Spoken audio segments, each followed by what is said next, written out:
అయోధ్యలో కాసేపట్లో మరో అద్భుత ఘట్టం ఆవిష్కృతం కానుంది. దశాబ్దాలుగా వేచి చూస్తున్న రామాయణం ధ్వజారోహణం కాసేపట్లో జరగనుంది. ఇందుకోసం బాలరాముడి ఆలయం ముస్తాబైంది. అటు ప్రధాని నరేంద్ర మోదీ సైతం అయోధ్యకు చేరుకున్నారు. ధ్వజారోహణం కేవలం ఒక వేడుక మాత్రమే కాదని ఆలయం పూర్తయిందని ప్రపంచానికి చాటి చెప్పే కార్యక్రమమని శ్రీరామ జన్మభూమి ఆలయ నిర్మాణ కమిటీ తెలిపింది. ఇప్పుడు రాముడితో పాటు హనుమాన్, సీత సహా ఆయన కుటుంబం సైతం మొదటి అంతస్తులో ప్రతిష్టాపన జరగనుంది. ఈ వేడుక కోసం అయోధ్య నగరం అంతటా రోడ్లు శుభ్రం చేసి సరికొత్తగా అలంకరించారు. సుమారు 6,000 మంది ఈ వేడుకకు హాజరు కానున్నారు. అయోధ్య బాలరాముడి ఆలయ శిఖరం పైన ప్రతిష్ఠించిన కాషాయ ధ్వజాన్ని ప్రధాని మోదీ ఎగురవేయనున్నారు. ప్రధాని పర్యటన కారణంగా భక్తులకు బాలరాముడి దర్శనాలు తాత్కాలికంగా నిలిపివేశారు. ఆలయ ప్రధాన నిర్మాణ పనులు పూర్తయినట్లుగా ఈ ధ్వజారోహణ వేడుక చారిత్రక మైలురాయిగా నిలవనుంది.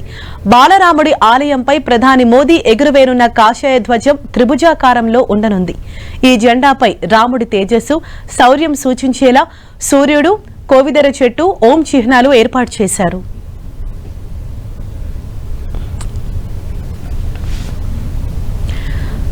అయోధ్య బాలరాముడి ఆలయానికి ప్రధానమంత్రి నరేంద్ర మోదీ చేరుకున్నారు. మన టీవీ స్క్రీన్ పైన ఆ విజువల్స్ చూస్తూ ఉన్నాము. ప్రధాని మోదీ రాక సందర్భంగా అక్కడ భారీ భద్రతను ఏర్పాటు చేశారు పోలీసులు. ఇటు రోడ్డుకి ఇరువైపులా కూడా భక్తులు భారీ సంఖ్యలో అక్కడికి చేరుకున్నారు. ఇప్పటికే అయోధ్య అంతా కూడా ఎంతో సుందరంగా అలంకరించారు. కాసేపట్లోనే ఈ ధ్వజారోహణం కార్యక్రమం అనేది జరగబోతోంది. కాషాయ జెండాను ప్రధాని మోదీ ఆవిష్కరించనున్నారు. ఉదయం సరిగా 11:58 ఈ జెండా ఆవిష్కరణ కార్యక్రమం అనేది ఉంటుంది. ఇందుకు సంబంధించి ఇప్పటికే ఆలయం నిర్వాహకులు అన్ని ఏర్పాట్లు కూడా చేశారు. అంటే 100 టన్నుల పూలతో ఆలయానికి సుందరంగా అలంకరించడం జరిగింది. మరోవైపు ఇటు ప్రధాని మోదీ రాక సందర్భంగా బాలరాముడి దర్శనాన్ని అక్కడ తాత్కాలికంగా నిలిపివేశారు ఆలయ నిర్వాహకులు.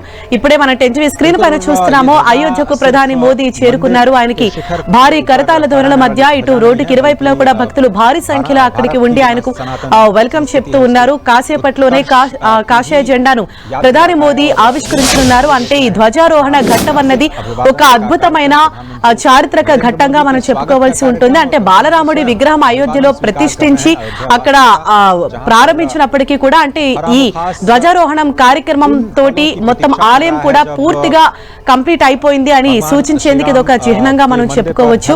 ఇవాళ ఈ ధ్వజారోహణ కార్యక్రమం ద్వారా ఈ అయోధ్యలోని బాలరాముడి విగ్రహము, అలాగే దీంతో పాటు ఇటు హనుమాను, సీత ఆలయం, ఇక మిగతా దేవుళ్ల విగ్రహాలు కూడా కంప్లీట్ గా పూర్తయిపోయాయి. ఇప్పటి నుంచి భక్తులకు ఆ దేవుళ్ల దర్శనానికి కూడా ఆలయం నిర్వాహకులు అనుమతిస్తారు. ఉదయం 11:58 ఈ జెండాను ఆవిష్కరించనున్నారు ప్రధాని.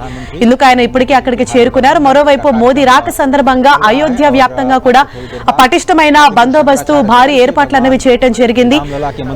అలాగే భక్తులకు తాత్కాలికంగా అక్కడ దర్శనాలు నిలిపేశారు. మళ్ళీ అంటే మోదీ అక్కడికి వచ్చి మళ్ళీ తిరిగి ఆయన పయనమైన తర్వాత మళ్ళీ భక్తులను యథావిధిగా దర్శనాలకు అనుమతిస్తారు. రామ్లల్ల మందిర శిఖరంపై ధ్వజారోహణ కార్యక్రమం అనేది ఇవాళ అట్టహాసంగా జరగబోతోంది. యావత్ ప్రపంచం అంతా కూడా ఎంతో ఆసక్తిగా ఈ కార్యక్రమాన్ని తిలకించబోతోంది.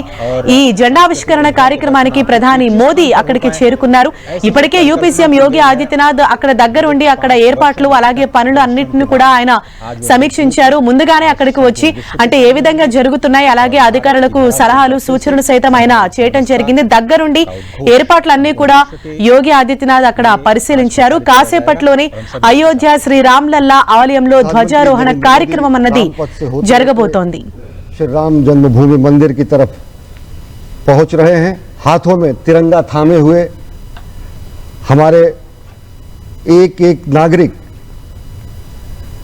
भगवान श्री राम की इस धरती पर जो अपार जनज्वार उमड़ा है, प्रधानमंत्री नरेंद्र मोदी के स्वागत के लिए पुष्प वर्षा हो रही है और हाथों में तिरंगा थामे भारत भारतीयता के प्रतीक के रूप में प्रधानमंत्री नरेंद्र मोदी का स्वागत, अभिनंदन, वंदन वहाँ पर उपस्थित जन समुदाय कर रहा है।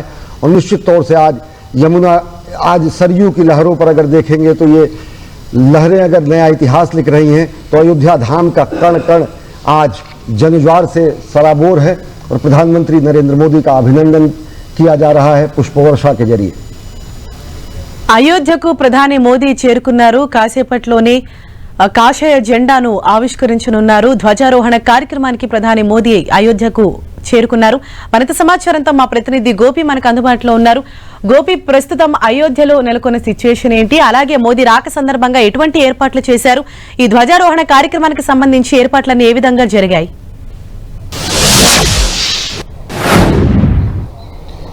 హర్ష, మరికాసేపట్లోనే ఏదైతే అయోధ్య రామ్లల్లా మైదాన్ ఏదైతే గుడి ఉందో ఆ గుడి పైన ధ్వజారోహణ కార్యక్రమాన్ని ప్రధాని చేతుల మీదుగా జరగబోతుంది. అయితే ఈ ఒక కార్యక్రమానికి ఇప్పటికే దాదాపు 7,000 మంది వస్తారంటూ కూడా, అంటే విఐపీలు, వివిఐపీలు ఈ వివిధ దేశాల నుంచి కూడా దాదాపు 7,000 మంది వరకు కూడా ఈ యొక్క ఆలయ ప్రాంగణంలో వస్తారనేది కూడా అధికారులు అంచనా వేయడం జరిగింది.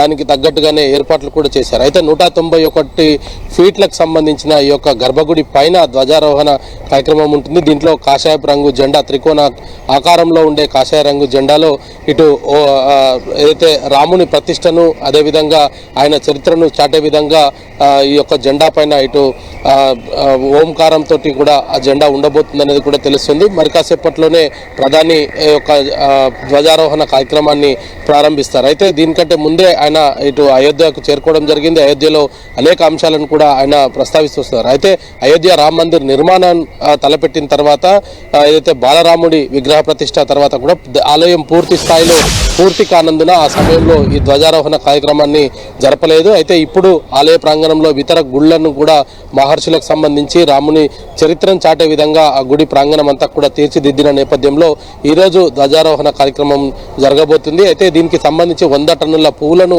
ఇప్పటికే ఆలయ ప్రాంగణం అంతా కూడా పూర్తిగా ముస్తాబు చేసిన పరిస్థితి అయితే కనపడుతుంది. అయితే ఇటు ప్రధాని మోదీ వచ్చిన తర్వాత అయోధ్యలో రామ మందిర్ నిర్మాణాన్ని జరిపి తీరుతామంటూ కూడా చెప్పడం జరిగింది. అనేక వివాదాల తర్వాత ఈ యొక్క రామ మందిర నిర్మాణం పూర్తి అవ్వడం జరిగింది. ఈరోజు సంపూర్ణ స్థాయిలో ఈ యొక్క టెంపుల్కి సంబంధించిన కన్స్ట్రక్షన్ కంప్లీట్ అవ్వడం జరిగింది. ఇదే సంబంధించి ఆలయ నిర్మాణ కమిటీ చైర్మన్ కూడా ఇదే విషయాన్ని చెప్పడం జరిగింది. ధ్వజారోహణ కార్యక్రమం పూర్తి అయిందంటే ఆ గుడి నిర్మాణం కూడా పూర్తి అయినట్టు ప్రపంచానికి చాటే విధంగా ఈ ధ్వజారోహణ కార్యక్రమాన్ని ప్రతి టెంపుల్లో కూడా చేపడతారంటూ కూడా ఆయన చెప్పడం జరిగింది. అయితే దీంతో ఇందులో ఏదైతే నిర్మాణానికి భాగస్వాములైన గ్రూపులకు సంబంధించిన వ్యక్తులను కూడా విఐపీలుగా వాళ్ళను కూడా ఆహ్వానించామంటూ కూడా ఆలయ నిర్మాణ కమిటీ చైర్మన్ కూడా చెప్పడం జరిగింది. ఇటు ఈ యొక్క రామునికి సంబంధించిన ఆలయంలో ఇటు సీతాదేవి, అదేవిధంగా హనుమంతుని విగ్రహాలు, ఇతర దేవుళ్ళ విగ్రహాలను కూడా ఈ రోజు ప్రతిష్టాపన జరగబోతుంది. అంగరంగ వైభవంగానే ఈ యొక్క అయోధ్య రామ మందిర్ ప్రాంగణం అంతా కూడా ఈ రోజు జరగబోతుంది. హర్ష, థాంక్యూ గోపి.